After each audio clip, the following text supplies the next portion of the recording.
Assalomu alaykum, hurmatli azizlar. Biz siz bilan yuqorida bir qancha bosh miya qon tomir kasalliklari bo'yicha suhbatlashdik. Ulardan disruptivna ensefalopatiya, arteriya qon tomiri patologiyasi, bunda ishemik insultlar, keyingi gemorragik insultlar to'g'risida suhbat olib bordik. Mana endi va nihoyat bosh miya vena qon tomir kasalliklari bo'yicha suhbat olib boramiz. Bunda venoz qon aylanishining buzilishlari to'g'risida. Bosh miya venoz qon tomir qon aylanishining buzilishini o'rganishimiz uchun qisqagina ularni anatomiyasidan ham voqif bo'lishimiz shart. Chunki bu kasalliklarni agar anatomiyasini to'liq yaxshi bilmasak, biz doktorlar demak to'g'ri tashxis qo'ya olmaymiz. Bosh miyada venoz tizimi. Bosh miya venoz tizimi tarmoqlangan tizim hisoblanadi. Anastomozlarning ko'pligi, bir necha chiziq yo'llari va klapanlarning yo'qligi asosiy venoz magistral sinuslarning o'ziga xos tuzilishi bilan xarakterlanadi. Bu ularning qisilishidan himoya qiladi. Bosh miya bo'shlig'idagi qonning umumiy hajmining taxminan 70% venoz tizimdan aylanadi. Miya va kalla venoz tizimi arterial tizimga nisbatan sezilarli individual xususiyatlarga ega. Ko'pincha a'zolardan farqi o'laroq miyada odatda arteriovenoz anastomozlar bo'lmaydi. Miya arteriya va venoz tizimlari o'rtasida bog'lanish faqat kapillyarlar orqali amalga oshadi. Bosh miya venoz tizimining tuzilishi birikmalari postkapillyar venulalar, miya venalari, venoz sinuslar va katta venalar hisoblanadi. Bosh miya po'stlog'ining postkapillyar tarmog'i va miyaning unga tutashgan moddasidan qonning katta qismi arachnoidal membrana ichidagi yuzaki venoz tizimga, ya'ni subarachnoidal bo'shliq trabekulolariga oqadi. Po'stloq osti tizimlaridan esa qon miyaning chuqur venalariga oqadi.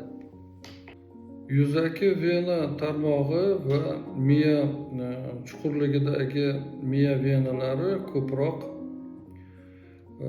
anastomozlar orqali bog'lanadi.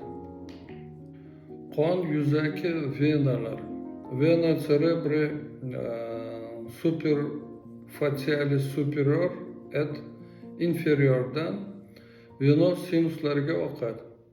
Ularning devorlari qattiq miya qobig'i, buni dura materning ikki qavatlanishi duplikatorlar hisobiga hosil bo'ladi.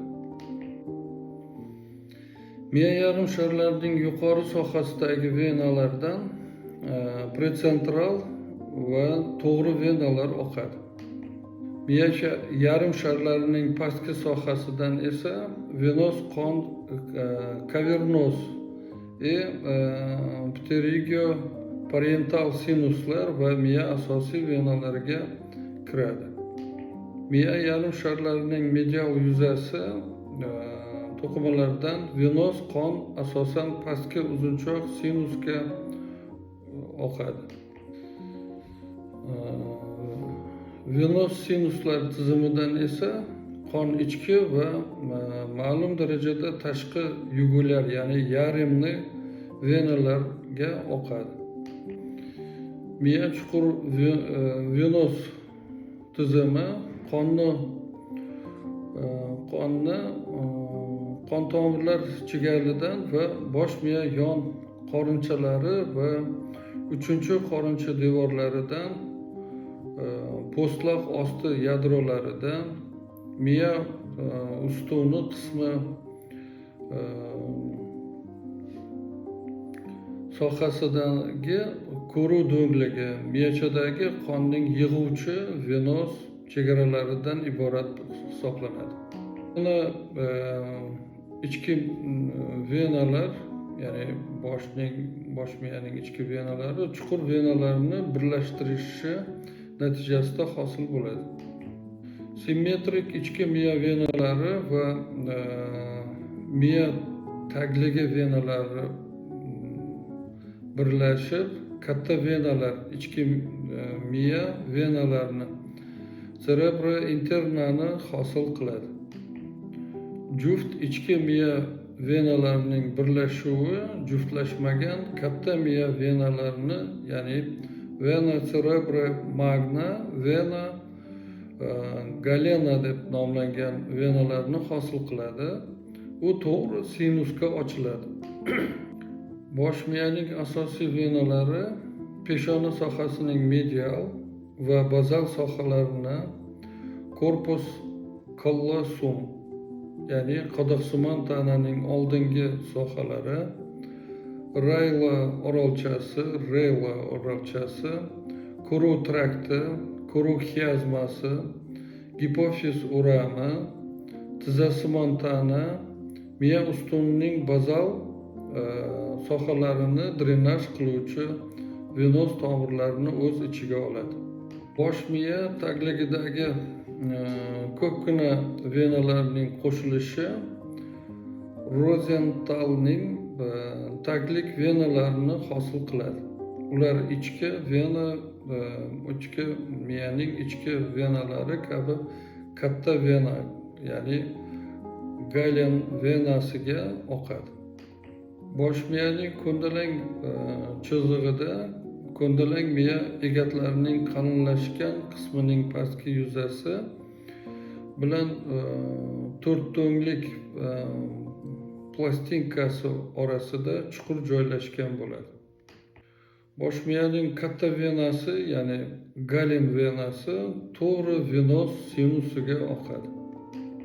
Bosh miyaning chuqur qatlamlari va uning tagidan oqib chiqadigan venus qonning aksariyati asosan katta miya venasi, galena venasiga oqadi.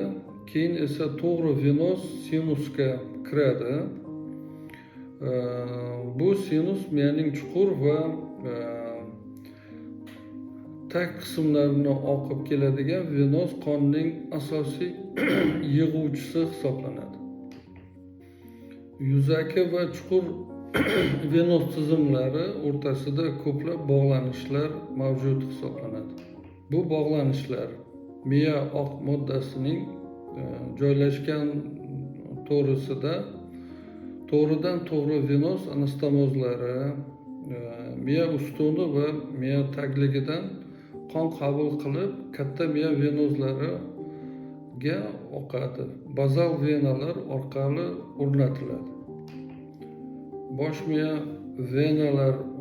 vena qon tomirlarida devorlari ancha yupqa bo'ladi, ya'ni ingichka bo'ladi. Ularning intimasi bitta qatlam endoteliyadan iborat hisoblanadi. Venalarning devorlari kollagen tolalar bilan tuzilgan bo'ladi. Bosh miya venos qon tomirlarining mushak qatlami miya arachnoidal membranasi bilan bog'langan bog'lovchi to'qima ko'priklaridan tashkil topgan hisoblanadi. Bosh miya venos tizimi yaxshi rivojlangan nerv apparatlariga ega bo'ladi. Unda baroretseptorlar, hemoretseptorlar va og'riq retseptorlaridan iborat retseptorlar apparati kiradi shular jumlasiga. Bosh miya venalaridagi qon oqimi kapillyarlardagi qoldiq bosim, magistral venalar va uni o'ng yelka arteriyalaridagi bosim, tortishish hamda gidrodinamik mexanizmlar hamda atrofdagi to'qima bosimi bilan belgilanadi. E'tiboringiz uchun rahmat. Kanalimizda qoling.